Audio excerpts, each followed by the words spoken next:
ममता को हराने में पीएम मोदी एवं अमित शाह ने लगा दी है पूरी ताकत। उनके उठाए कदम से रीजनलिज्म बढ़ेगा। रीजनलिज्म बढ़ने से कमजोर होगा फेडरलिज्म। धनबाद इंटक के केंद्रीय अध्यक्ष और पूर्व मंत्री के त्रिपाठी आज 3 दिवसीय दौरे पर धनबाद पहुंचे। वहीं धनबाद के सर्किट हाउस में इंटक के पदाधिकारियों के साथ मजदूरों की समस्या को लेकर चर्चा किया गया। साथ ही मीडिया से बात करते हुए के त्रिपाठी ने कहा कि बीसीसीएल में गुंडों का राज है स्थापित और भ्रष्टाचार का बोलबाला बढ़ा हुआ है। साथ ही बंगाल चुनाव को जीतने के लिए बीजेपी सभी केंद्रीय मंत्री को लगा दी है। वहीं झारखंड में पंचायत और नगर निगम चुनाव अक्टूबर में हो सकता है।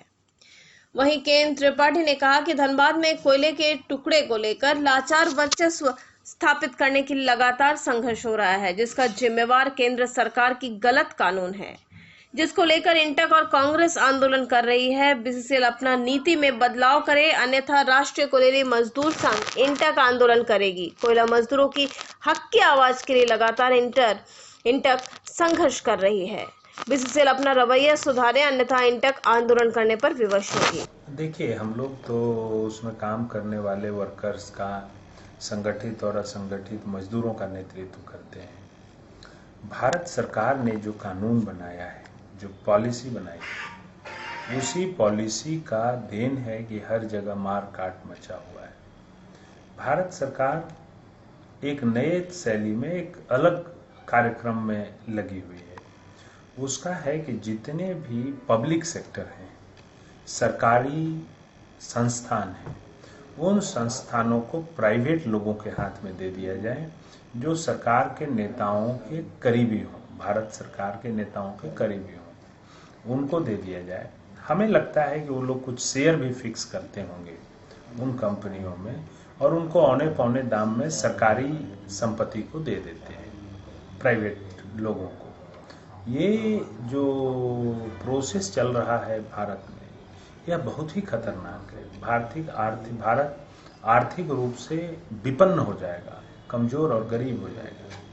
उसी जो नीतियां बनी है, उसी नीतियों की परिस्थिति जन्य ये परेशानियां उत्पन्न हुई है। नियम बदले, नीति बदले और ये मारकाट बदले। वहीं के त्रिपाठी ने कहा कि पश्चिम बंगाल में ममता बनर्जी को हराने के लिए प्रधानमंत्री नरेंद्र मोदी, गृह मंत्री अमित शाह ने अपनी पूरी ताकत झोंक दी है। केंद्रीय मंत्री से लेकर राज्यसभा सांसदों को विधानसभा के पटल पर उतार दिया है। जिस प्रकार झांसी की रानी अंग्रेजों से घिरी हुई, आज वही परिस्थिति पीएम मोदी और अमित शाह ने खड़ी कर दी है।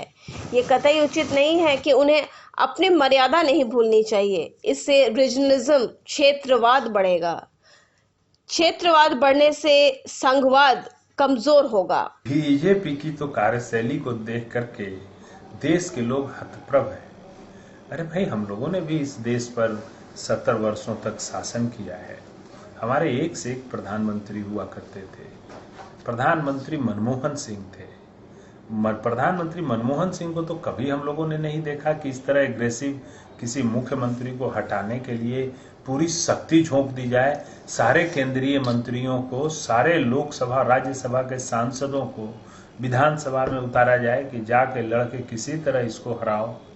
मतलब एक ममता, और जैसे अंग्रेज लोग घेरे थे ना झांसी के रानी को वध करने के लिए, उसी तरह ममता को ही लोग घेर लिया है चारों तरफ से और वो लड़ रही है। मुझे लगता है कि इस तरह का आचरण भारत के प्रधानमंत्री का, भारत के गृह मंत्री का नहीं होना चाहिए। ग्रामीण विकास मंत्री और पंचायती राज मंत्री आलमगीर आलम जी का बयान आया है कि अक्टूबर में वो चुनाव पंचायती राज का कराएंगे। तो हमें लगता है मार्च हो ही गया, 2-3 महीने के बाद चुनाव का घोषणा हो जाएगा और चुनाव होगा। कोविड के चलते मुझे लगता है थोड़ा डिले किया गया है।